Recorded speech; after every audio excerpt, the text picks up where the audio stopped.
దేవునికి స్తోత్రాలు. మీ అందరికీ నా వందనాలండి. ఈ సృష్టిలో దేవుని సముఖమందు ముగ్గురు దూతలు ఉండేవారు. ఈ సృష్టికి ముందు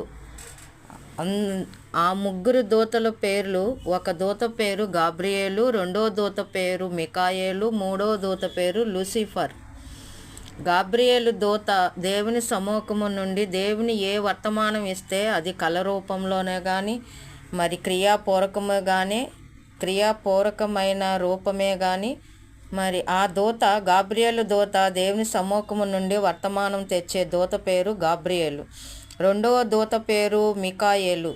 మరి మన ఇంటి చుట్టూరు యోబు కుటుంబం చుట్టూరు ఏ విధంగా కంచెను వేసి కాపాడిందో, అలాగే మన చుట్టూరు మన రాకపోకల యందు 121 కీర్తన ప్రకారము నువ్వు మార్గం అంతటిలో ఆయన నీకు రాకపోకల యందు యెహోవా నీకు తోడుగా ఉంటాడని 121లో రాసిన ప్రకారము పగల మేఘస్తంభంగా రాత్రి అగ్నిస్తంభంగా ఉంటాడని దేవుడు ఏ విధంగా వాగ్దానం చేసి ఉన్నాడో, అదే విధముగా రెండో దూత మికాయేలు మనకి కాపుదల. ఎంతసేపు నిత్యము మన పాదములకు రాయి తగలకుండా కాపాడే దూత మికాయేలు. ఆ లూసిఫర్ దేవుని యొద్ద నుండి సముఖము నుండి తోయబడినది. ఆమెకున్న మరి టాలెంట్ ఏంటంటే మ్యూజిక్. ఇప్పుడు ఈ లోకంలో నటరాజ్ మ్యూజిక్ పాటలు అనేకమైన ఉన్నవి.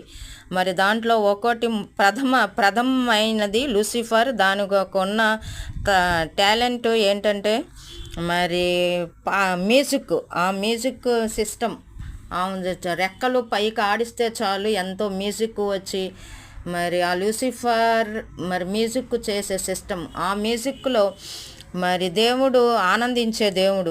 మరి దేవుని యొద్ద నుండి త్రోయబడింది. దేవుడికి సింహాసనం పైన దేవునికి పైగా ఉండాలని హెచ్చించుకోవాలని చూసింది ఆ లూసిఫర్. అక్కడ నుండి త్రోయబడినది.